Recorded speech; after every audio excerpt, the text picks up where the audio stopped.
This is Popular Front, a podcast focused on the niche details of modern warfare and underreported conflict with me, Jake Hanrahan. Today we're speaking to Dr Artyom Tonoyan. He's a sociologist and researcher from Armenia, and he's going to be telling us about the current clashes, the conflict that has broken out between Armenia and Azerbaijan. Less than a week ago, Azerbaijan launched an assault on the contested region of Nagorno-Karabakh, also known as Artsakh. It's a region that has been fought over for decades now. So Artyom is going to explain to us what is happening. He's going to go into some of the history and tell us why this conflict is so dangerous right now. Please consider supporting us at patreon.com/popularfront.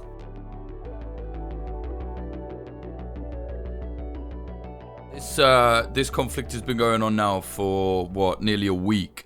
I was wondering if you can just kind of take us back to how this started. Obviously, Azerbaijan launched the offensive at about 8 a.m. Maybe you can just explain that for us. What happened? We have to go, I guess, maybe a couple of days back when we started seeing the Azeri ratchet up rhetoric. Armenia being engaged in subversive activities, positioning troops for a war of aggression, and so on and so forth. So basically, Aliyev was preparing the ground for an assault, and this has been sort of a pattern from his administration. Whenever he has accused Armenia of preparing to do something, a couple of days later, the opposite has happened, and Azerbaijan has attacked or shelled or any number of similar stuff.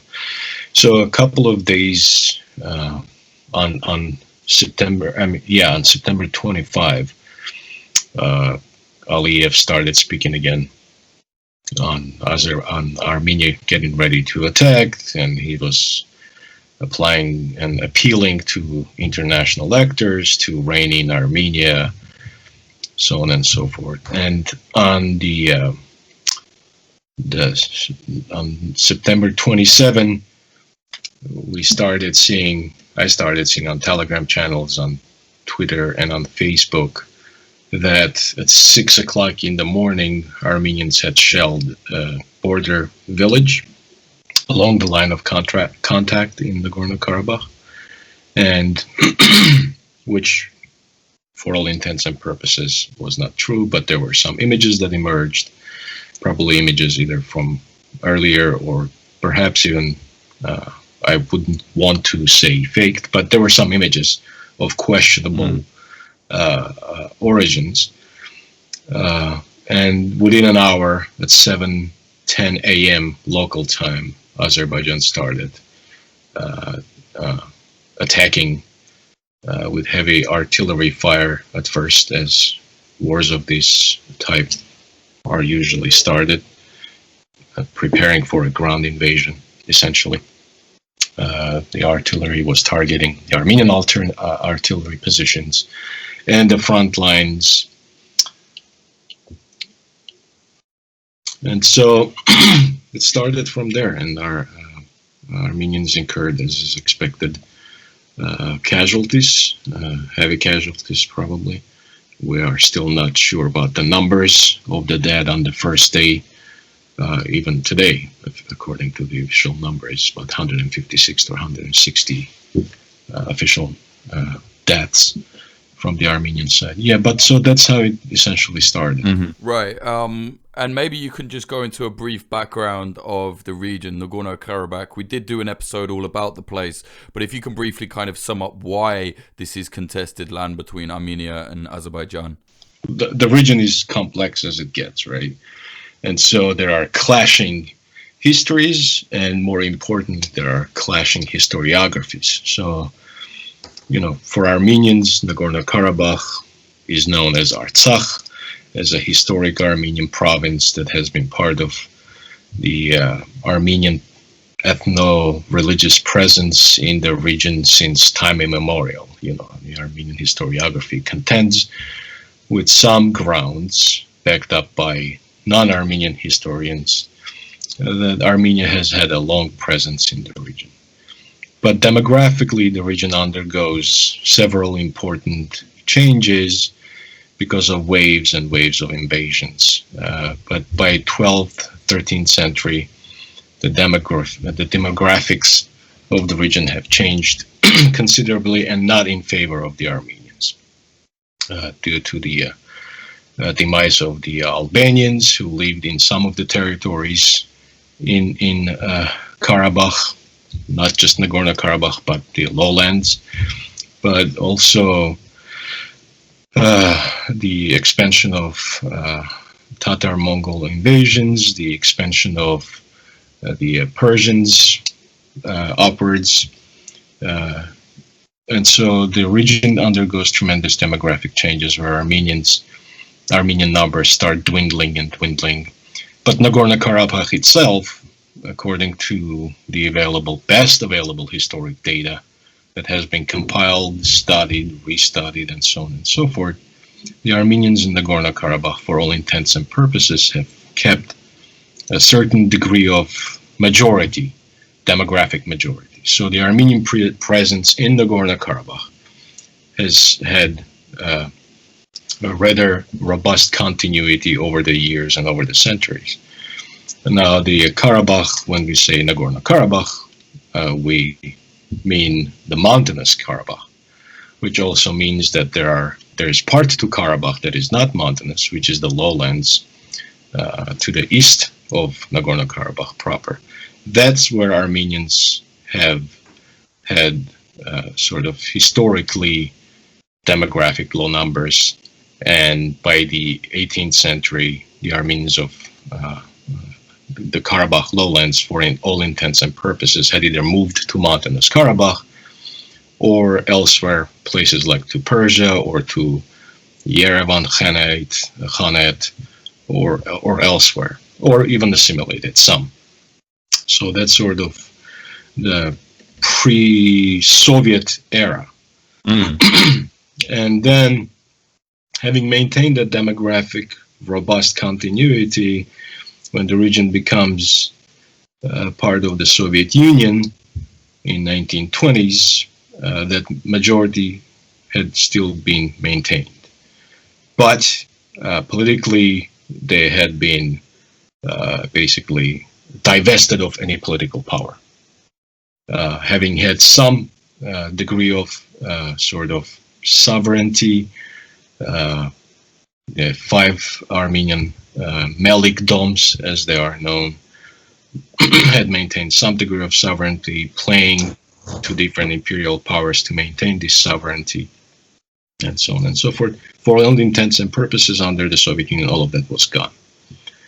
And so, but nevertheless, at the time of Nagorno-Karabakh's incorporation into the Soviet domain, demographically, Armenians were around 85% of the population in Nagorno-Karabakh, according to the census that was conducted right before the Soviet establishment. And right after the Soviet establishment, there was another census, I believe in 1926, where Armenians were about, I do not exactly remember the numbers, but they were about between 80 and 85%. Mm-hmm. And but over the years, the demographic policies of Soviet Azerbaijan and Soviet Armenia made sure, especially the demographic policies in Soviet Azerbaijan, made sure that the population in the region was slowly but surely bleeding out, the Armenian majority. Mm-hmm. So that by the time of the breakout of the 1988 hostilities, the Armenians had dwindled further 10 or 15%, I do not remember. So they were about 75% of the population in 1988. So a net loss of about 10 or 12% or thereabouts. I do not have the numbers in front of me right now to give you a precise answer. I hope that makes sense. Yeah, of course. So then the war happened, right? It ended in 1994, 96. How did that begin? Well, that war began very inauspiciously, if I can say that. I was a kid at the time, like 12 or 13 years old, and I remember how the movement began. In the beginning, there were, when Gorbachev came to power, he started essentially talking about perestroika and glasnost, the restructurization of the economic policies of the country or the economic system, and also a degree of freedom of speech. So there were lots of grievances. If anybody knows anything about the Soviet history, there were lots of canned worms in the Soviet Union. And so when Gorbachev said, well, there are taboo subjects that are no longer taboo, Armenians in Armenia, there were several things that preoccupied. One of the things was the environment. The Armenian, the Soviet Armenian Republic was undergoing a tremendous environmental stress. So there was a nascent Armenian green movement that was demonstrating or lobbying against the closure of a couple of important factories and the nuclear power station. One of the factories was in Kirovakan, which is now known as Vanadzor, the chemical factory there. The second factory was Nairit, a rubber making plant in almost downtown Yerevan, not quite downtown, but not far either. And the environment was in tremendously bad shape. And of course, the nuclear power station, which people were afraid was spreading radiation and were giving people cancer and so on and so forth. So these issues sort of began to emerge, and demonstrations were held. They were initially small, but they were persistent nonetheless. And then the second important taboo subject in Armenia at the time was the fate of the Karabakh Armenians. And why the fate of the Karabakh Armenians? Because there were several important Armenian nationalist intellectuals with origins in Nagorno-Karabakh who had begun lobbying in Armenia proper and to the Soviet authorities on a number of issues that was perceived as discriminatory and having its origins in Baku, meaning to put a lead on Armenian cultural life or cultural revival or along those lines stuff in Nagorno-Karabakh. So there were several issues. One of the biggest issues was that Armenians in Nagorno-Karabakh were a majority, but they had no access to Armenian language television. As you know, as I know, in a setting, in a law information setting that was Nagorno-Karabakh and the former Soviet Union, there were only very few avenues of information, right? And the TV was probably the most important, newspapers being second in rank. So there were Armenian language newspapers, printed, books were being printed, but television was no. So Armenians, for instance, in Nagorno-Karabakh, wouldn't be able to watch, let's say, the Armenian Yerevan soccer or football team Ararat on their TV. And so that was one thing also, or Armenian movies or Armenian theater productions that were beamed on TV and so on and so forth. So there was another grievance that existed. Also the decreasing number of Armenian schools, Armenian cultural organizations, and so on and so forth. So this created a sort of a coalescence of cultural grievances, if you will. And the other fact was that Armenians had no functioning church in Nagorno-Karabakh. All the, in the Soviet Union, atheism was the driving sort of ideological superstructure under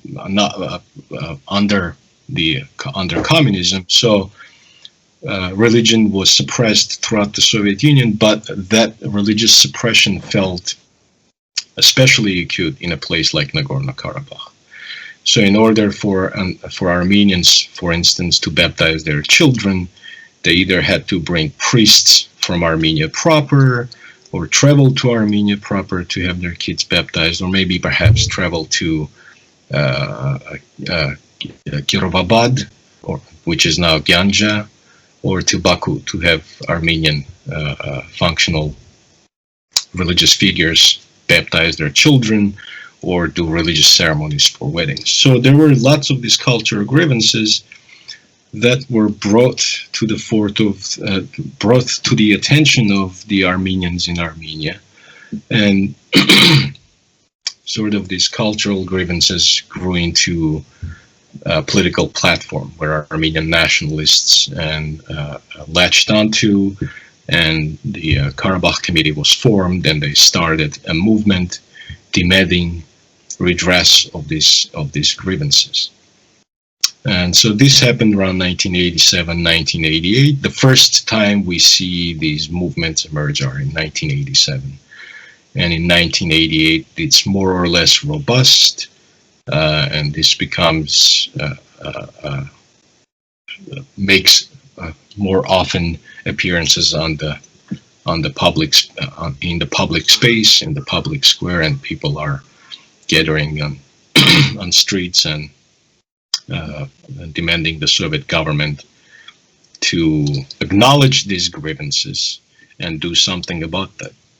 And one of the biggest political agenda to emerge from it was that a historic injustice was done when Karabakh was given essentially on a platter by Stalin to Azerbaijan, and this historic injustice needs to be righted, and it needs to be righted right here and right now.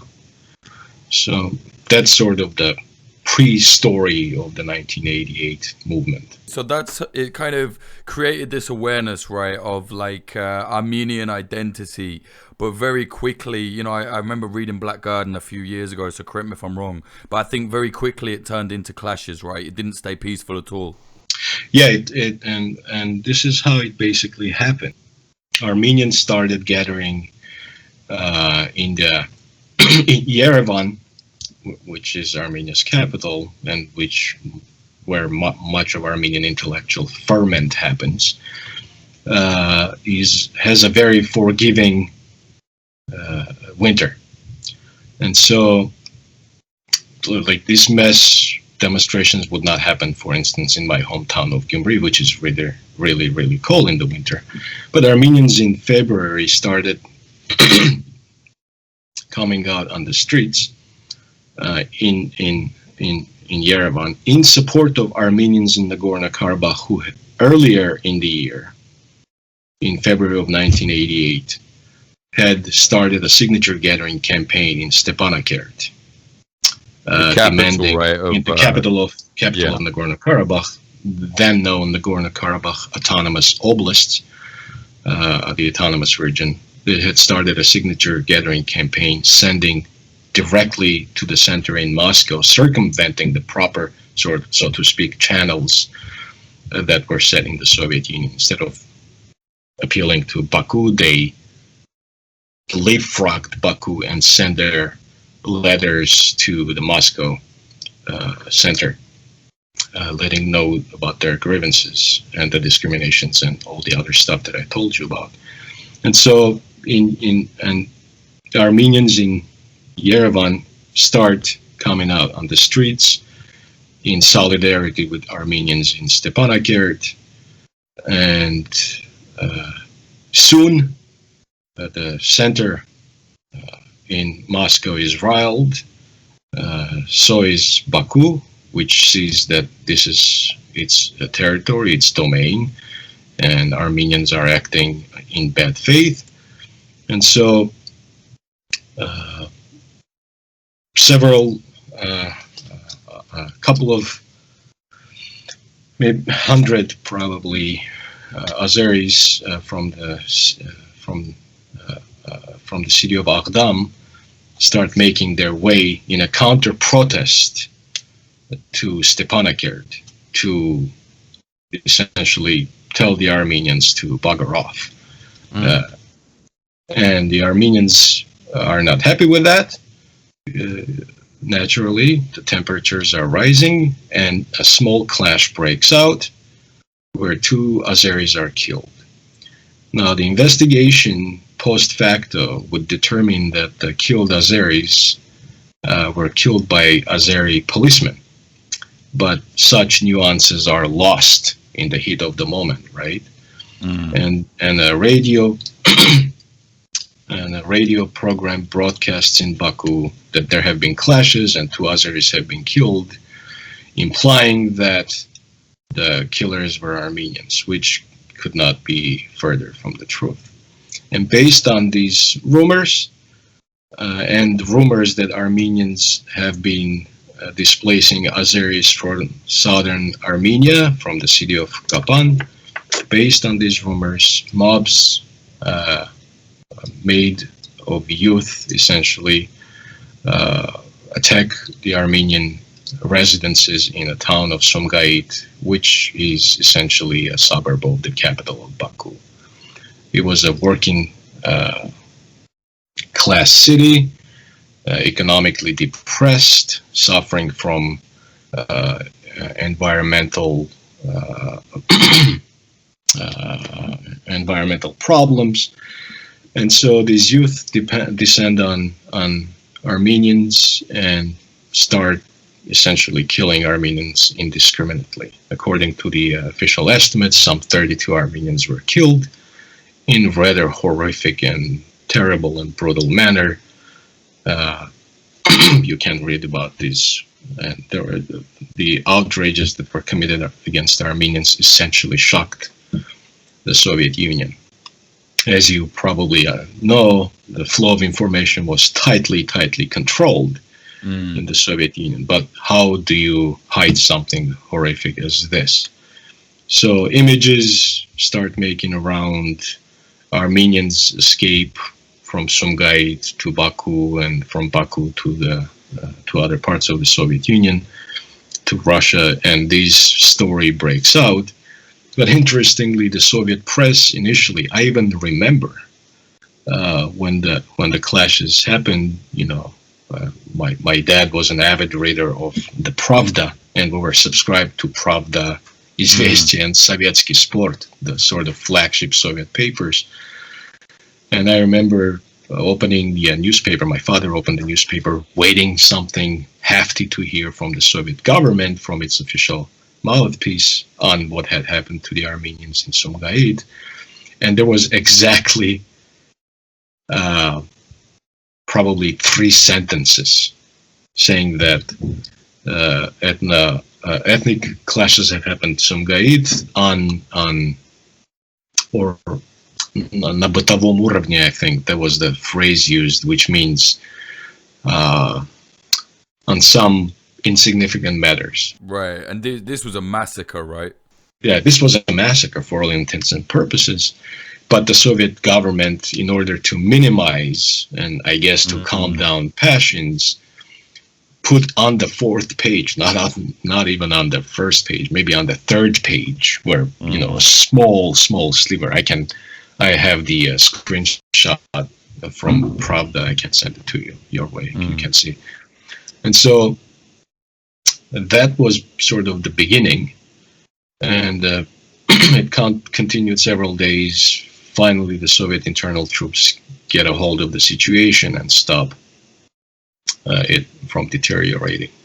And as you can expect, there were retaliations by the Armenians, though it never rose to the level of the outrage that was committed against the Armenians in Sumgait.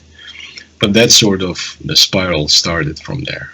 And then, of course, the high point of the anti-Armenian massacres would be the January 12 and 13 massacres in Baku, January 12 and 13 in 1990, where upwards of 150 Armenians, or upwards of 100 Armenians were killed in horrific fashion, thrown off balconies and burned alive, and some just awful stuff. Right, and then the war it turned into a full-scale war, right? And that carried on until 1994, was it? Yes, and so what happened then was that the Soviet Union was crumbling, and Armenia declared independence in 1990, along with the Baltic states and Ukraine and Georgia. Azerbaijan held back, hoping that if they don't declare independence, the Soviet Union will take its side in any impending conflict with Armenia. And they obviously miscalculated, because the Soviet Union had other problems, like keeping itself from falling apart. And so what happened is that when the Soviet troops started leaving, they left a ton of equipment that, according to the signed documents and treaties, would stay for Armenia and Azerbaijan.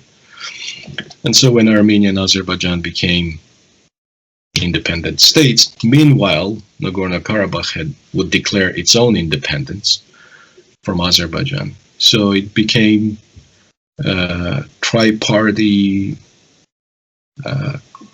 conflict, and the conflict that was internal to the Soviet Union would become international. Now you had two sovereign states and one unrecognized but self-declared independent republic go at each other. Armenia supporting, of course, Armenians of Nagorno-Karabakh, and Azerbaijan fighting the war on his own with some support. Do you think then, so that kind of all, there was a ceasefire essentially in 1994, but it was never over, right? The war was just simmering for decades. There have been pot shots, and then of course there was the, was it like 6-day war in 2016? It got very brutal very quickly. But this is something bigger, right? This looks like a full-scale conflict. Turkey is involved. Azerbaijan is just droning all of the time. Do you think that this is a continuation of that historical conflict, or do you think this is something different now? Well, right now it's, like with everything of this sort, it is too early to tell. We are in the initial stages either of the restart of the old conflict, or this is a new conflict altogether. But to me, I think this is an old conflict in a more modern sort of international idiom. Now the interested parties are sort of itching for a fight, maybe on a larger scale. So to answer your question, the conflict was frozen since 1994, for lack of a better term.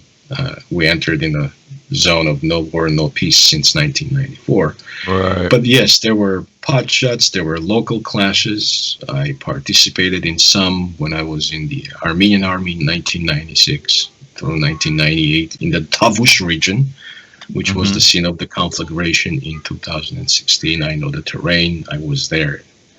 In July of this year, not in 2016. So it's a strategically important region. So there were all these skirmishes and snipers and dispatched, and territories changed, and new trenches dug, all that stuff. But this is qualitatively and quantitatively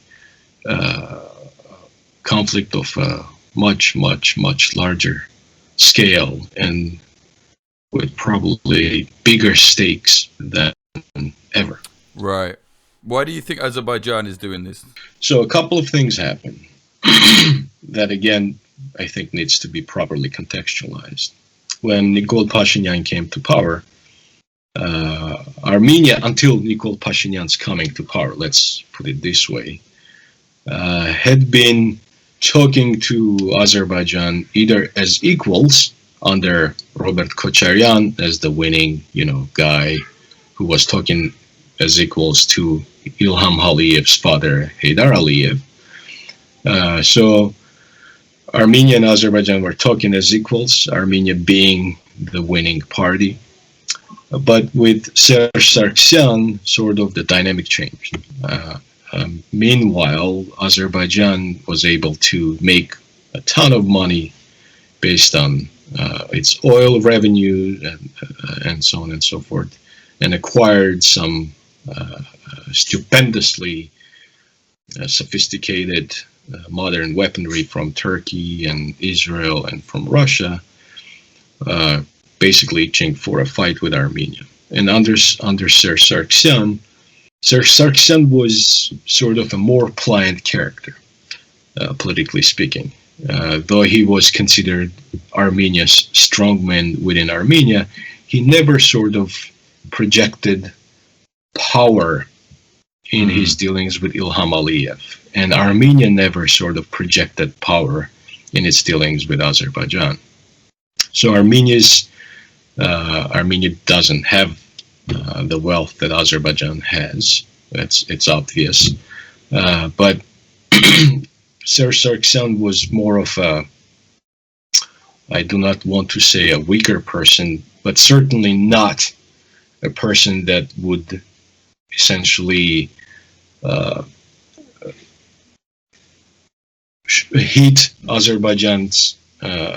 hit back at Azerbaijan the way, let's say, Azerbaijan was dealing with Armenia. For instance, there was an instance when an Armenian helicopter was shot down over Nagorno-Karabakh by Azerbaijan a number of years ago, and all Serge Sargsyan was able to do, we'll get back to you, and there was really no retaliation that was that was of the scale, right? Armenia never. Right, he didn't really have an answer for Azerbaijan. Yeah. So Armenia never shot down, for instance, reciprocally an Azeri helicopter.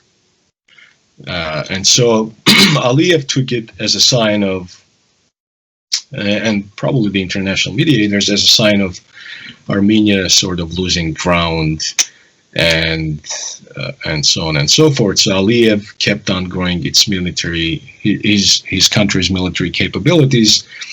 So did Serge Sargsyan, but not to the degree that sort of would allow him to kind of stand up to Aliyev and return a punch that he had taken. So and also he was much more politically predictable. He did not have any sort of tricks in his hat that he could spring on unsuspecting parties to the conflict or to the mediators. He was an open book. Everybody could read him. And he was a rather dull and boring book in that regard. Yeah. So along comes the 2018 Velvet Revolution that overthrows Serge Sargsyan. And if anybody who is worth his or her salt has followed Armenian politics, knew how how personality-driven and charisma-driven Nikol Pashinyan was. He was not somebody who was going to back down from a fight. If he was going to be hit in the nose, he would make sure he could come back and broke your nose too. He could take a punch and he could return a punch. And that was sort of his shtick throughout his political life and throughout his political existence in Armenia. Right. And he was like a man of the people, at least seen as that way, right? Whereas previous leaders were kind of not quite. Yeah, he's not from Yerevan. He's from Ijevan, a regional small town. He was not from Karabakh. He never fought in Nagorno-Karabakh. He was not a businessman. He was just a lowly journalist, a man of the people. He fraternized with people on the streets. He wouldn't mind having a beer with somebody who admired his work or somebody whose work he admired. And so he was really the man of the people and a perennial sort of thorn on the side of the Armenian governments in the prior era. You know, his political life essentially started in 2008 when he organized the meetings when Levon Ter-Petrosyan tried to make a political comeback and lost the elections to Serge Sargsyan in 2008. And so he was known as a fighter, perhaps not of the scale of Mike Tyson, but he was a fighter nonetheless that could hurt you. And so when he came to power in 2018, and Armenia is, by all metrics, credible and incredible, doing much better in terms of democracy, freedom of speech, freedom of the press, and so on and so forth. It is in much better position than Azerbaijan, say. And when he came to power, and he had a mandate from the government, from the people of Armenia, so he felt more sure in his shoes. Whereas Serge Sargsyan wasn't as sure. Yes, he was. He had fought in Nagorno-Karabakh, but because of the corruption of his government, he was universally derided and near universally hated in Armenia. Enter the scene Nikol Pashinyan, who is, for all intents and purposes, much more charismatic, much more loquacious, much more, when you listen to his Armenian speeches, much more articulate than Serge Sargsyan or Robert Kocharyan. He was a man of he was a cultured man. He had read books a lot. He is cultured. He has written books. He was a journalist. That was his trade, words. That's what he thrived on. So when he comes to power, and there is a respite between Armenia and Azerbaijan on the line of contact, I mean, these potshots still continued, but not to the scale. They dwindled a bit because Pashinyan had started a dialogue of sorts with Ilham Aliyev, who was sort of biding his time, and he was sort of, when you enter the ring to fight, you want to get a feel of your opponent, and that's what Ilham Aliyev was doing. He was just getting a read of Pashinyan. But as time went on, and Pashinyan felt more secure in his position in Armenia as a political leader and as a leader of the country, his position towards compromise in Nagorno-Karabakh hardened. And it hardened not unilaterally, it needs to be said, but because Ilham Aliyev's rhetoric itself had become hardened. He claimed ownership over Yerevan. He said Yerevan belongs to Azerbaijan historically, and we are going to liberate. So, as I said, Pashinyan, he takes a punch and he returns one. And so this rhetoric, tit for tats, went on for some time. And in July of 2020, this sort of heated rhetoric turned into a heated combat when, in the region of Tavush, Azeris tried to take over an Armenian outpost, but were repelled.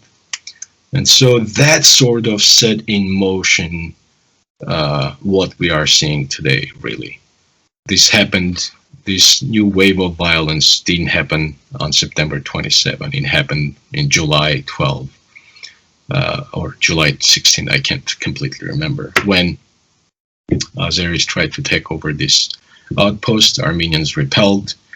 Azeris ratcheted up and started shelling the positions. Armenians returned the favor, killing a general that was near universally loved in Azerbaijan, a war hero, and a person who donated his Baku apartments to Karabakh war veteran, and so on and so forth. So that sort of riled up Azerbaijan, riled up Aliyev, who, and for the first time, Azeris poured on the streets in tens of thousands, went to the parliament, took over the parliament building briefly, demanding war against Armenia.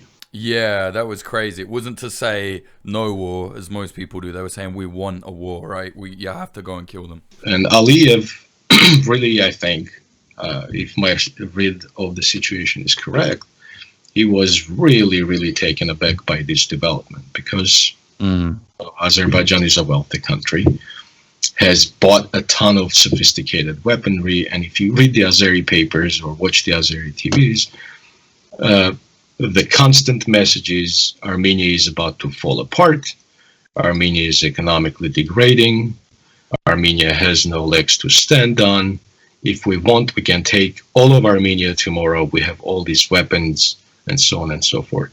And all of a sudden, you have a general for the first time in the Armenian-Azeri conflict killed by a direct Armenian fire. How do you explain that to the Azeri people, right? And he feared that his position is, his throne is being shaken. If he doesn't go to war now, his inaction will embolden the Azeri opposition, will embolden the discontented youth that you are indecisive. Armenians are killing a general on our land, and we have all this money, we have all this wealth, and Armenia is, this rotting corpse almost, and you're not doing anything about it. Maybe it is time for you to go. So he found himself in a corner that he never imagined he would find himself in. So his hand was sort of forced. Yeah. And when you have a general killed, and generals aren't killed every day, not even in intense fighting grounds, that sort of changes your calculus, changes the entire dynamic of the situation. Yeah. And in terms of the fighting right now, I mean, we've all seen the headlines, we've seen the footage, but maybe give our listeners what level it's at, because this isn't previous Nagorno-Karabakh style fighting. This is airstrikes, drones, loads of tanks have been taken out, more than 20 I think now, hundreds of people dead. Just give us an idea of how brutal this conflict is right now. This is a 21st century warfare. This is being translated almost live. I mean, any operation that is successful for either side almost instantaneously ends up on YouTube or on Telegram channels or on Twitter or on Facebook. And the intensity level is, to be honest, unprecedented since 1993. The heaviest fighting in Nagorno-Karabakh happened in 1993, when basically the war was decided in 1993, and in 1994 was just the tail end of the war and everything quieted down. So in my estimation, the amount of dead that even officially recognized by Armenia is honestly unprecedented. I do not remember any of this sort coming from the reports from that era. So this is pretty heavy, and expectedly so, because both sides have tremendous amounts of weaponry and capabilities and delivery mechanisms. So, yeah, this is as intense as it gets. This is the most intense I recall since 1993. Yes, yeah. And what are those numbers? You mentioned they're very high. The last time I saw was 180, and that was maybe 2 days ago. What are the numbers now? Well, Azerbaijan has imposed restrictions. Its military does not give out official numbers of its military deaths. It gives out only civilian deaths and wounded. And I think they have reported 11 civilian deaths and upwards of 150 civilian wounded. Armenian side is much more transparent. The Armenian society is much more open, of course, and the flow of information is not as restricted, though in wartime this flow of information has been somewhat curtailed, but still there is a ton of independent journalists that can verify or these numbers are much difficult to hide. So today I was listening to the military's briefing, and there were 56 new deaths today for Armenians, which puts the total numbers around 160, 170, I'm not altogether sure. But then Armenians also calculate the Azeri deaths which they put over 1,200, I think.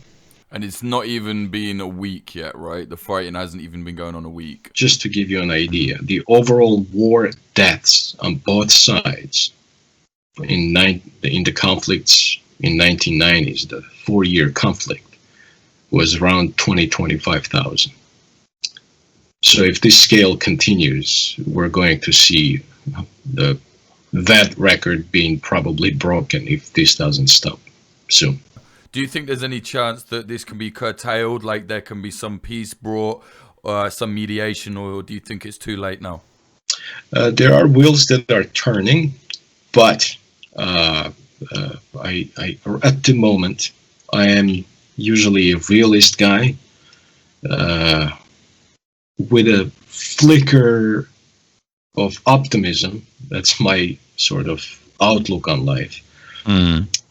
But the way I see things unfolding, I am not holding much hope. And the biggest spoiler, in my estimation, is Turkey and Turkish President Recep Tayyip Erdogan. Let's talk about Turkey, yeah, because Turkey seems to have planned this with Azerbaijan, in my opinion, purely from the fact that, you know, Turkish regime state media immediately had their feet on the ground within like 10 minutes of the conflict starting, and straight away, you know, Turkey was backing them and what have you. I think it's clear that they've helped them do this. I mean, what role do you see Turkey is having right now in this war? I mean, I don't think I would disclose a secret if I say that, or make headlines if I say that Turkish advisors are absolutely on the ground in Azerbaijan. Turkey sent a contingent of airplanes, fighter jets, F-16s, I think 6 that went to Azerbaijan in July for wargaming, and 2 of them stayed behind. 4 of them returned to Turkey.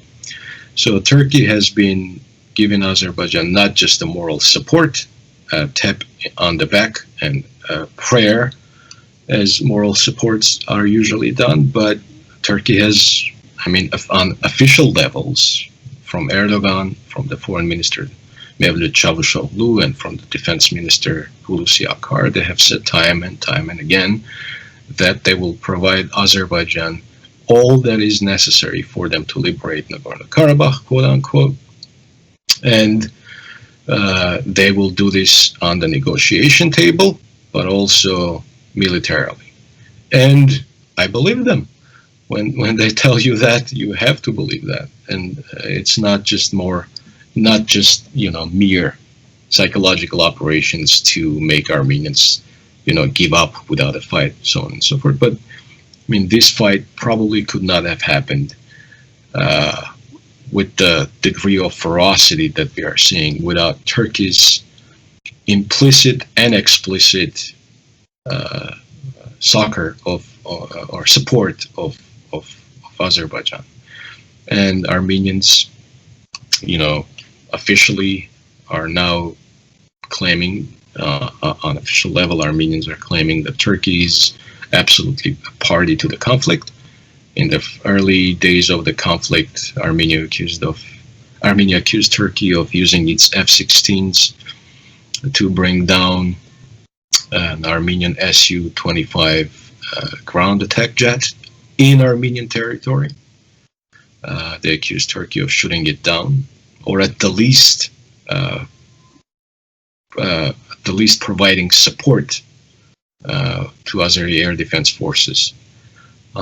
And Turkish drones are circling near Armenian borders, near Yerevan, and also near Gyumri, where the Russian 102nd base is located. They're reading the intelligence and collecting intelligence from those 2 areas, and are menacing essentially the Armenian borders.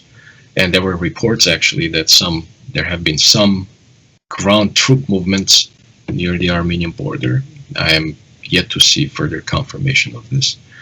But yeah, Turkey is absolutely involved in an unprecedented degree. Turkey has always rhetorically supported Azerbaijan, has supported propaganda-wise, but this is for the first time that we actually see sort of Turkey pouring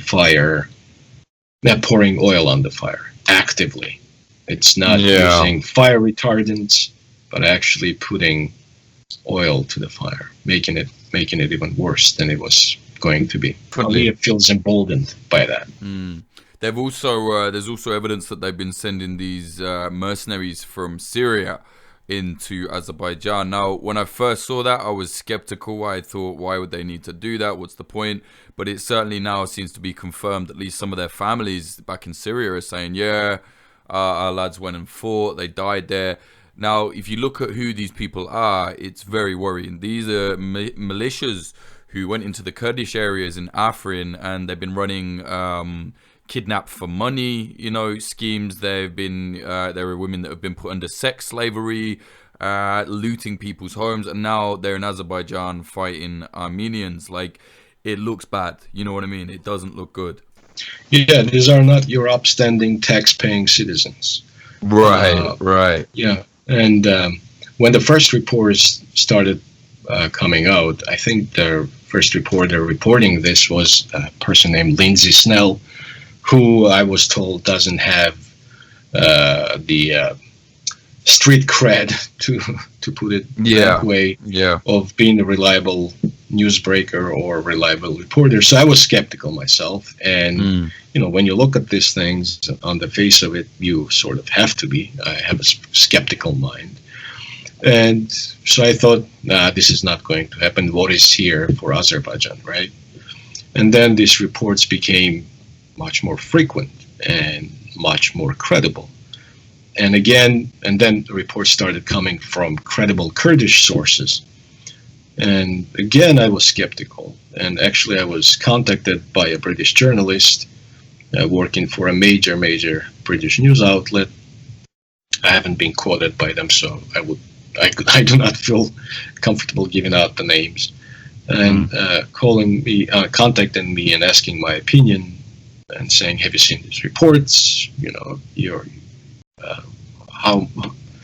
How true these reports can be. And I said, listen, if we take a forensic approach to this, we have a lot of circumstantial evidence, but we do not have yet, forensic evidence of these things happening.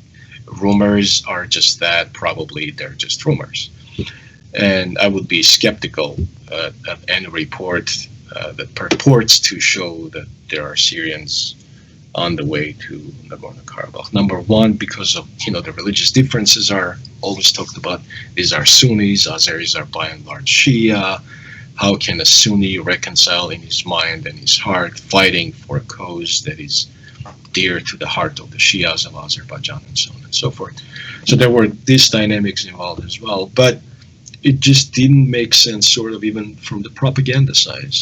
If the West, or if anybody, got a hold of this news, I mean, this would put Azerbaijan squarely in the wrong sort of framework in the current conversation on the Middle East and holy warriors and all these brutalities that are happening. So propaganda-wise, it did not make sense. But then when I started seeing reports in The Guardian, Reuters, Agence France-Presse, I think also, and then the French intelligence and the Russian intelligence, like, goodness, this is really happening. So this is an uncharted territory right now, but which is not to say that this didn't happen before. If you know anything about the conflict in Nagorno-Karabakh, in 1993, there were about 2,000 Afghan mujahideen that traveled and fought in Nagorno-Karabakh. It was a very disturbing development, but they were called the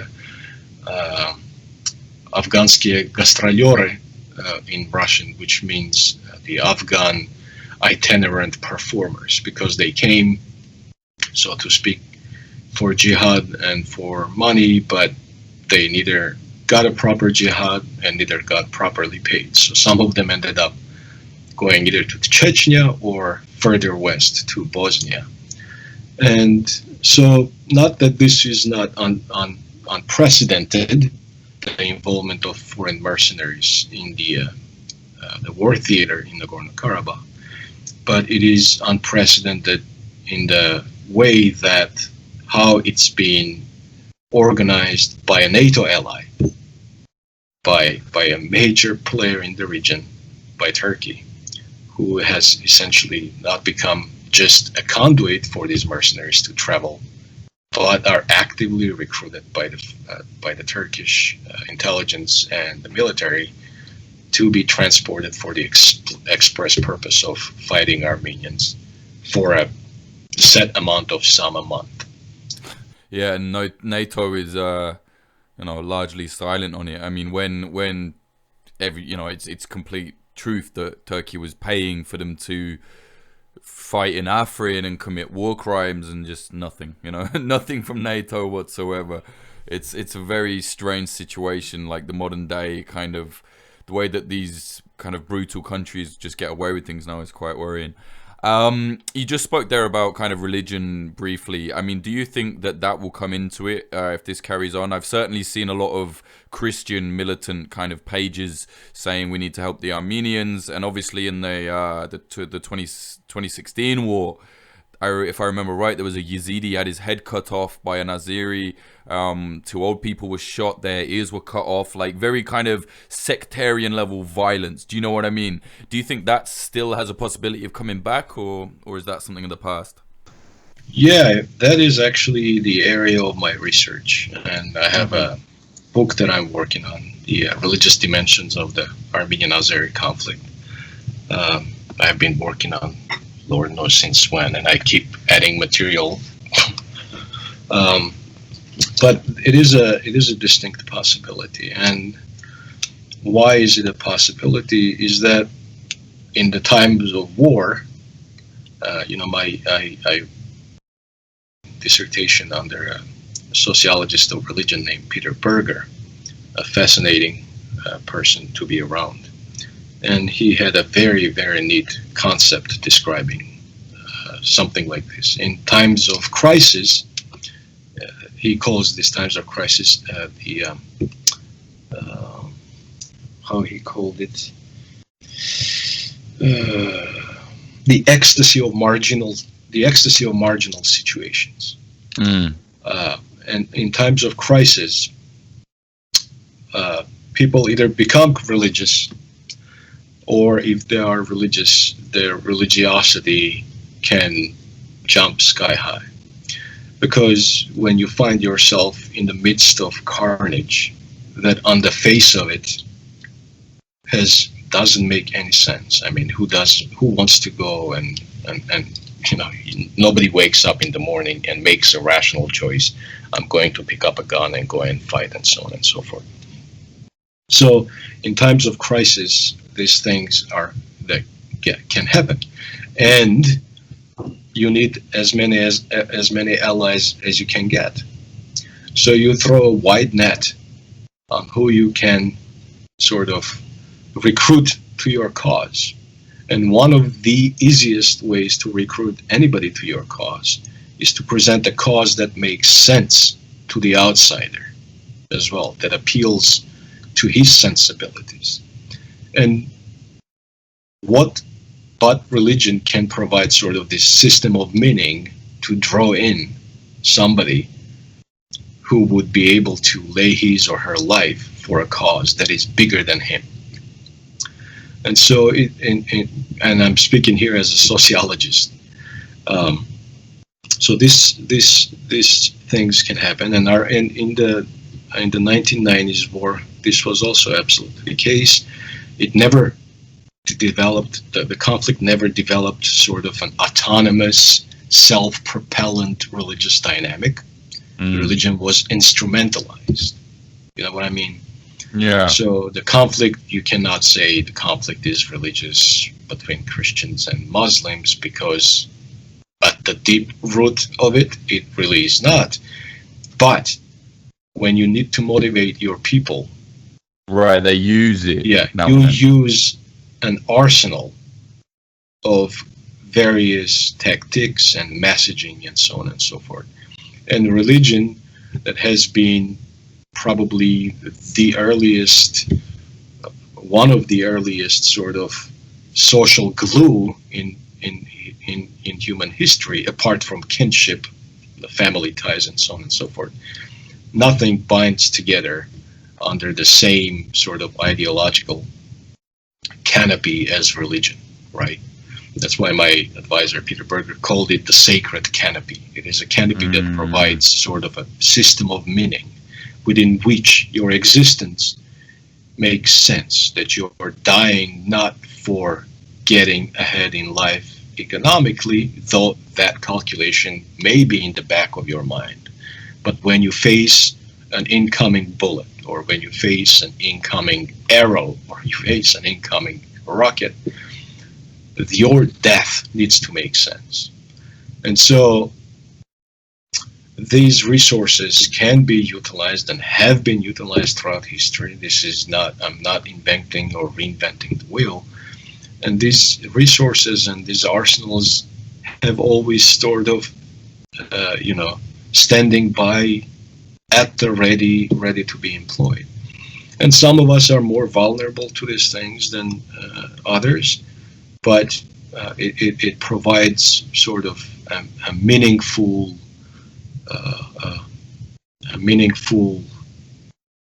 existence in these life and death situations. Yeah, so I guess it could happen at any moment, really. If things get bad, it could be utilized, right?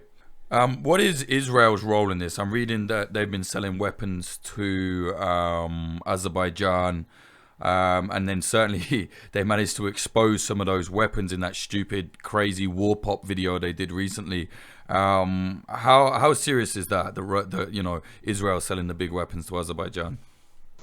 Well, it is extremely serious because it puts in the hands of somebody like Aliyev weapons that have tremendous kill rate. And a couple of days ago, I put on Twitter a very cheeky post saying, "Imagine you are drunk on power. Your name is Ilham Aliyev, and your designated driver is Recep Erdogan." So these weapons, they are tremendously effective in the battlefield. And from the videos that I have seen, some of the most important or some of the most damage that has been done to Armenian equipment has been done by Israeli and Turkish drones. They're precision weapons. They're highly sophisticated. They're different to tackle with. Their profile is small, so they can fly undetected, even with the best of air defense systems. They can, they can be detected with extreme difficulty, so they're effective on the battlefield. And the biggest headaches that the Armenian and Nagorno-Karabakh militaries have faced have come from Israeli drones. And so Armenia has not had cordial, or rather they have had cordial relations, but the relation has been always sort of on a professional level with Israel, which I think is was not good. And Armenia tried to change that relations by establishing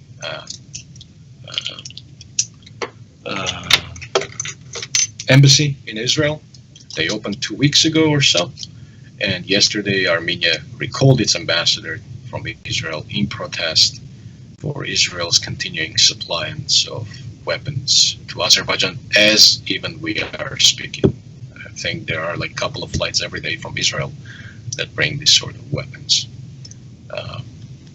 Azerbaijan has today, actually, they for the first time may have used a LoRa, an Israeli long-range missile, to take out the bridge that connects Armenia with Nagorno-Karabakh.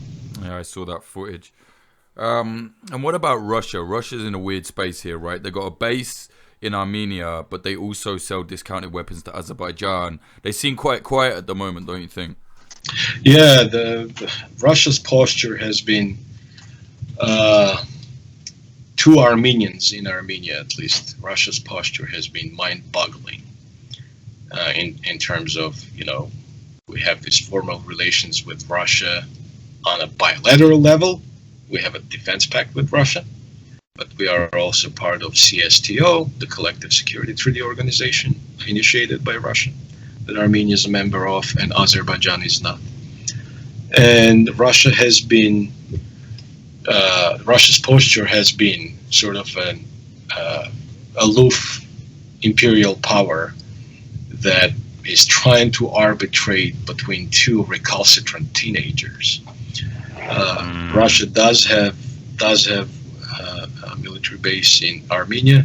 It does sell Azerbaijan not discounted, full-priced weapons. It sells to Armenia, or gives to Armenia, provides Armenia weapons discounted, or rather with internal pricing. Russia would sell Armenia missiles the same price it would sell itself. So Russia has supplied most of the weaponry to both sides, actually, and Azerbaijan's acquisition of Israeli weapons is actually the recent, not a recent phenomenon, but the jump in Israeli weapon acquisition has been only within the last 5 or so years. So, and Russia is, so there is a couple of sort of schools of thought on Russia's posture right now. One is Russia does not have good relations with, rather Vladimir Putin. Let's speak of not Russia and Armenia, but of Putin and probably Armenia, because these politics can become personal quickly. And when Nikol Pashinyan came to power, the people that he dislodged from power were Russia loyalists, essentially. Serge Sargsyan, Robert Kocharyan, who's reputed to be very close friends with Vladimir Putin, who is being prosecuted, and the former head of the CSTO, General Khachadurian, who is also being prosecuted for corruption and so on and so forth. So, in some school of thought says that for Putin this is personal. He's biding his time, and he's hoping that things will get tremendously bad for Armenia, and Armenia will turn to its imperial protector to the north and invite the Tsar to come in with the cavalry and take care of business, whereupon Armenians will pledge eternal fealty to Russia. So that's sort of one way of seeing it.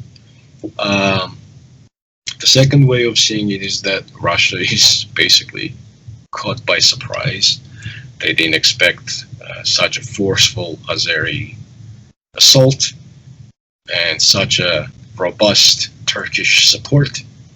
And Turkey is absolutely muddying Russia's sort of near-abroad geostrategic calculations, and Russia was caught by surprise. And now they are sort of trying to put together and pull together a plan whereby they will be able to marginalize the Turkish role and return the southern Caucasus, which looks like to be slipping from under Russia's control back under its domain. So there's this couple of things that are happening, but Russia's response has been, for lack of a better word, sort of mind-boggling to a lot of the observers, because, as I say it, Vladimir Putin's mind is a 10-volume mystery novel, and we are just on volume 1. Absolutely. Where can people find you if they want to follow your work, see you on Twitter and all of that? Tell us your links. Yeah, I mostly hang out on Twitter, and I am at Artyom Tonoyan. My Twitter handle is I tweet on this Artyom. Yep. Yeah. And then Tonoyan. Yep. Yes. Excellent. Okay, mate. Thank you very much. I really appreciate it. That was very insightful. You too. Stay safe.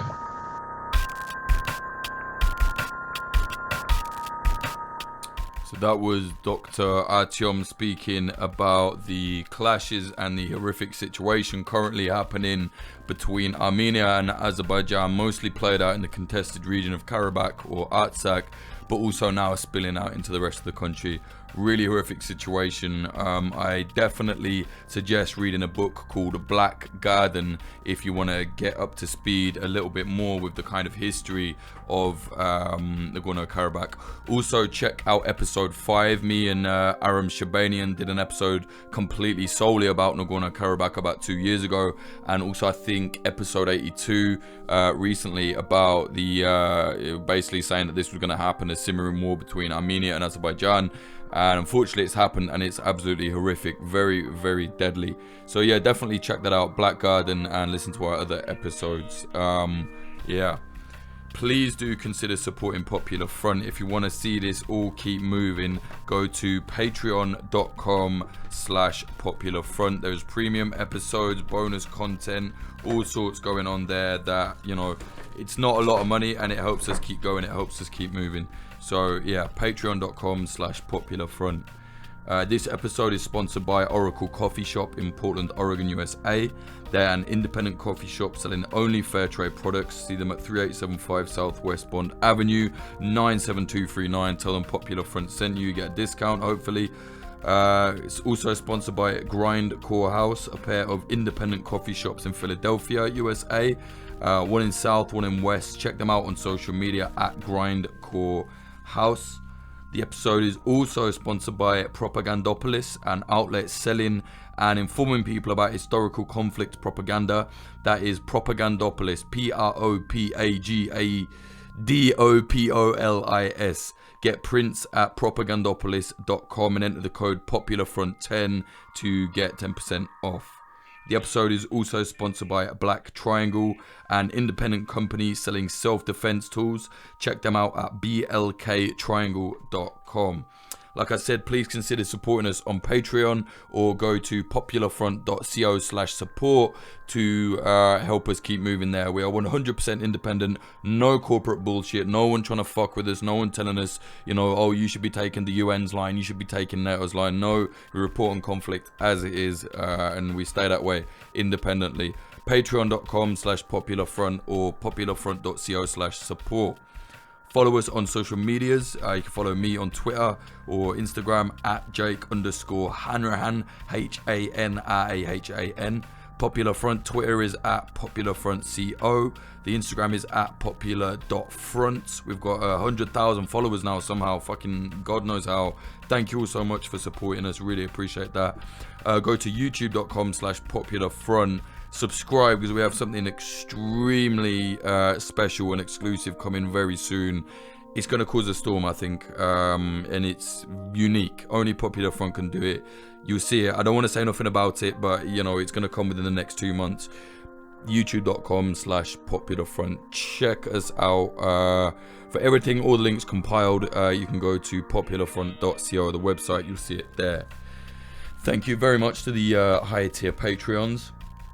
They are Todd Cravens, Alexander, Nicholas Butter, Ron Swanson, JD, Jav, Bastian Gamello Rittmeyer, Ian Froese, James Cully, Michael Akakan, Ethan Reyes, Fitz Madrid, Joe Watt, Alex Northrop, Ed Coulthard, Johnny LaFleur, Clayton Taylor, Hugo Newski, Mike Barone, Scott Upton, Liam Williams, Chris Cusimano, Degenerate Zero Alpha, George Arani, D.R., Trey Nance, Charlie, Amy Rupert, Rubicon, Mink, Frank Austin, Amelia Me, Christina Rovetti, Freya Northman, Ali Hunter, Moody Al-Rashid, Maxwell Burke, Bill Wilson, Andrew Hurley, Vida Provost, Brian McLaughlin, Tom Lochrin, Ari from the Discord, Young Wasabi, Sarushe Hawazi, Tony Bin, Adam